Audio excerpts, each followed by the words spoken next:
Oggi vi farò vedere come ho ottenuto un lievito madre senza glutine, cosa ideale per la lavorazione delle farine senza glutine. La farina di frumento ha la maglia glutinica che trattiene l'anidride carbonica e fa delle lievitazioni fantastiche. Con le farine senza la maglia glutinica succede che loro dopo un pochettino smociano perché il lievito è già partito, ha già lavorato, ha fatto tutto veloce e la farina è rimasta lì e si è fatta, pluf, si è ammosciata.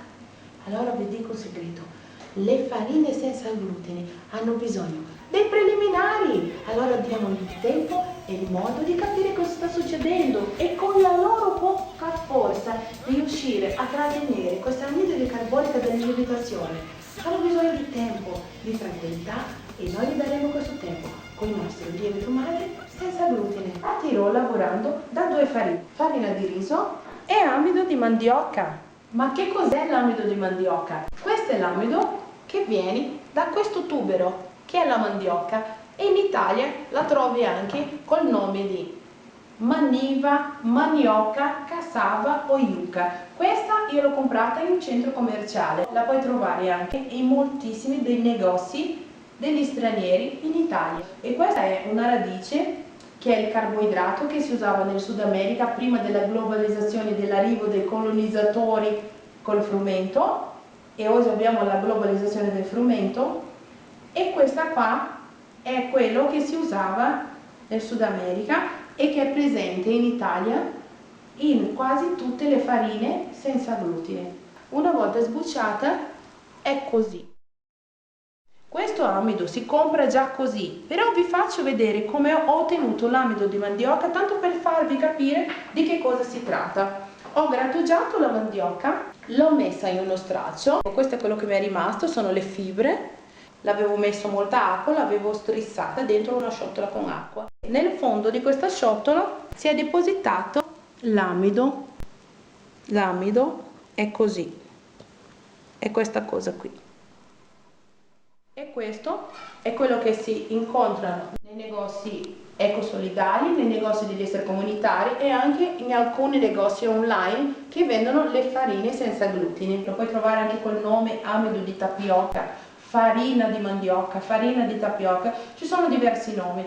Noi in Brasile la chiamiamo polvilho e ci sono 2 tipi di polvilho, questo qua che è un polvilho fermentato e ce n'è anche il polvilho che non è fermentato, che è il polvilho dolce. Io ho scelto di usare il polvilho già fermentato perché così mi aiuterà ancora di più per preparare il lievito madre. Lo puoi trovare anche in forma di perline. Se lo trovi in questa maniera puoi frullarlo per ottenere la farina sottilissima che è l'amido di mandioca. Aggiungeremo a questa farina la farina di riso e come start userò una mela grattugiata. Questa è un pochino scura perché stando a contatto con l'aria si è ossidata, però va benissimo per fare il nostro lievito e userò un po' di acqua tiepida. Adesso che conosciamo bene le farine che stiamo usando, partiamo con la preparazione del lievito. Prendiamo un recipiente di vetro che sia alto perché questo aiuta nella lievitazione e ci mettiamo l'amido di mandioca. 2 cucchiai di amido di mandioca e 2 cucchiai di farina di riso. A questo punto ci serve un cucchiaio di mela grattugiata. La mela grattugiata sarà lo starter, l'alimentazione del nostro lievito. Ho messo tutto un cucchiaio pieno, anche se la quantità potrebbe essere anche meno, però in questa maniera siamo sicuri che il nostro lievito funzionerà. A questo punto prendiamo un cucchiaio e ci mettiamo acqua tiepida. 1, 2, 3. La mela grattugiata rimane con dei pezzettini un po' grandi. Se volete potete usare anche un mixer e in questo modo avrete una mela più omogenizzata. Però comunque sia, andando avanti con la lavorazione del lievito, la nostra flora batterica piano piano consuma tutti i pezzettini di mela che col passare dei giorni spariranno e rimarrà soltanto il composto omogeneo di lievito madre. A questo punto il nostro lievito ha solo bisogno di riposare. Prendiamo un pezzettino di pellicola e copriamo il lievito. Si può anche coprire con uno straccio, si può usare uno straccio umido, si può usare uno straccio asciutto, si può usare una galla. Io trovo più igienico una plastica e poi prendo questo, un semplice stuzzicadenti e faccio un po' di bustino. In questo modo il mio lievito è coperto e allo stesso tempo respira. Adesso, dove lo faccio riposare il mio lievito madre? A temperatura ambiente. Se è più o meno 20 gradi siamo nel giusto. Per fare il lievito madre con più successo, la miglior cosa è farlo d'estate, però anche durante l'inverno, con la temperatura che cala, puoi trovare un bel posticino da farlo lavorare. Il giorno dopo il nostro lievito si presenterà in questa maniera qua. C'è ancora i pezzettini di mela. Si possono già notare alcune bollicine.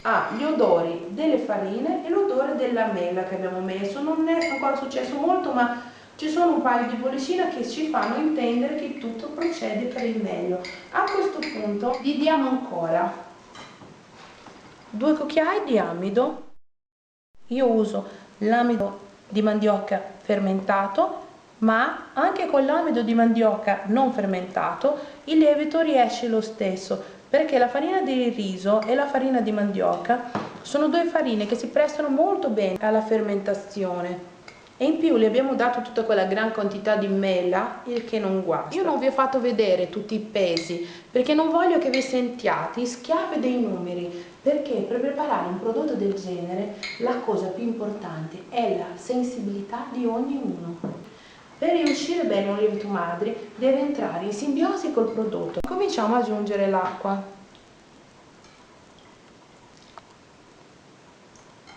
Ho messo 3 cucchiai di acqua per 4 cucchiai di farina. Una bella mescolata energica. Copriamo il nostro lievito e lo mettiamo via. Il giorno dopo, quando andremo a prendere il nostro lievito, che io ve l'ho preparato prima, lo troveremo così. E guardate che già al terzo giorno è pieno di bollicine.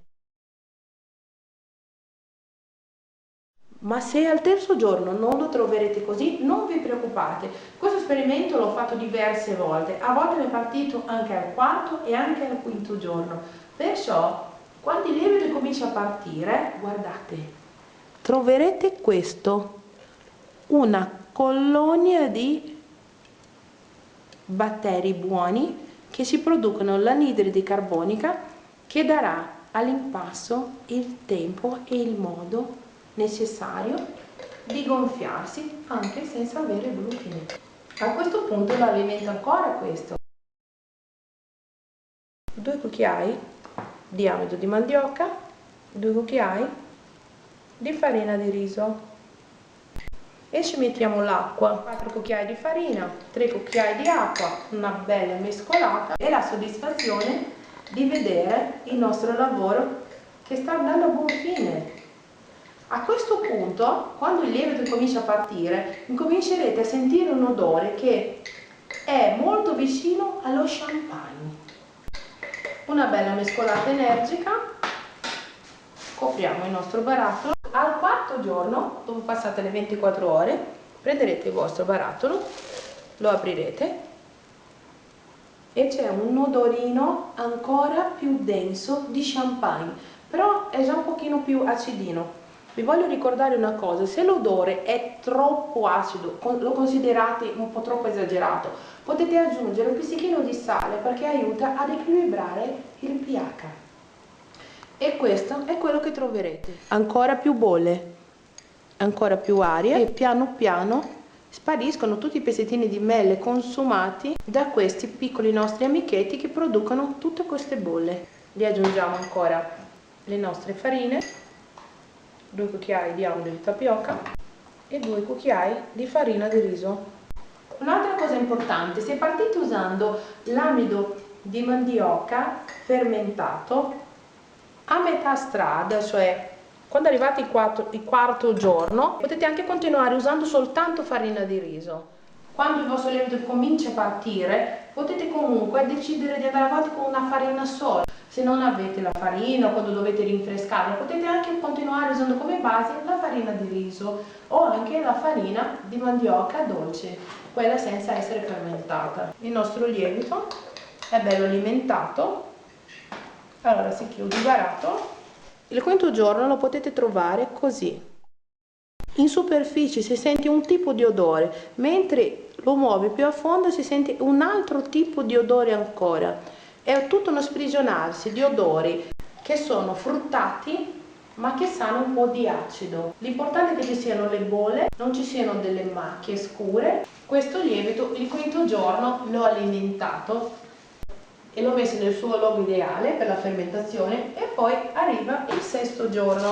Il lievito madre è un prodotto vivo, perciò lui si comporterà in maniera diversa a seconda dei giorni, a seconda dell'umidità nell'aria, a seconda della temperatura, a seconda anche dei batteri presenti nell'aria. Perciò ogni giorno che aprirete il vostro contenitore di vetro troverete un prodotto che è diverso dal giorno prima, e potete anche aggiungere più farina dipendendo dalla quantità che vi serve di usare, o meno farina dipendendo se non lo dovete usare. Alla fine del sesto giorno di lavorazione, dopo aver fatto tutto questo procedimento per 6 giorni, otterrete il lievito madre. È già pronto e basta usarlo. Come lo conserviamo? Io ho questo barattolo di lievito madre, guardate le bollicine. Questo io lo conservo nel frigo e lo rinfresco ogni 3 giorni. Ci sono altri modi per conservare il lievito madre. Per esempio, l'avevo messo in una bustina e l'ho messo nel freezer, e quando l'ho tolto dal freezer la bustina l'ho messo nell'impasto e lui ha funzionato perfettamente. Un altro modo per conservare il vostro lievito madre è essiccarlo. Essiccandolo lui ti dura tantissimo dentro il frigorifero. Io avevo preso uno strofinaccio, guardate com'è bello. Questo è un lievito madre bello maturo, anche se lui non contiene glutine. Io lo uso anche nella lievitazione delle farine con frumento e viene benissimo. Allora prendete il vostro lievito madre, stendetelo in uno strasso. Io l'ho appena steso e già lo strasso incomincia ad assorbire tutta l'acqua, tutta l'umidità che c'è nel mio lievito madre. Se io lo lascio così per 2 giorni, e lui piano piano perde tutta l'acqua, ma non perde la sua vita. Una volta asciutto lo puoi sbriciolare, lo puoi fare anche più in polvere, lo puoi mettere in una bustina anche più sbriciolato o meno. Questa bustina la chiudi, la metti in frigorifero, e quando la togli dal frigorifero, anche dopo tantissimi mesi, il nostro lievito è ancora bello vivo. Questo qua io l'ho in frigorifero da 1 mese. Prendo un po' di acqua frizzante, vedete questo effetto aspirina? Per risvegliare il vostro lievito madre tolto dal frigo basta un po' di acqua frizzante oppure un pochino di acqua normale che sia tiepida, e lo potete usare per gli impasti. Se lo volete farlo ritornare in maniera liquida, lo prendete tutto il vostro lievito, ci mettete l'acqua frizzante, lo mettete in un barattolo, lo lasciate lì fino al giorno dopo, e il giorno dopo ricominciate con i rinfreschi. Questo lievito qui lo potete tenere in frigo per diversi mesi o anche nel freezer, e questi sono i diversi modi in cui puoi conservare il tuo lievito madre. Prossimamente su questo canale tantissime ricette senza glutine, perché mentre molti altri cuochi si innamorano della cucina molecolare con tutte le sue polverine magiche, io ho perso la testa per i senza glutine e per tutte queste farine difficili da lavorare che ti danno tantissima soddisfazione quando finalmente riesci a fare un buon prodotto anche se non c'è il glutine. Alla prossima da Mary World.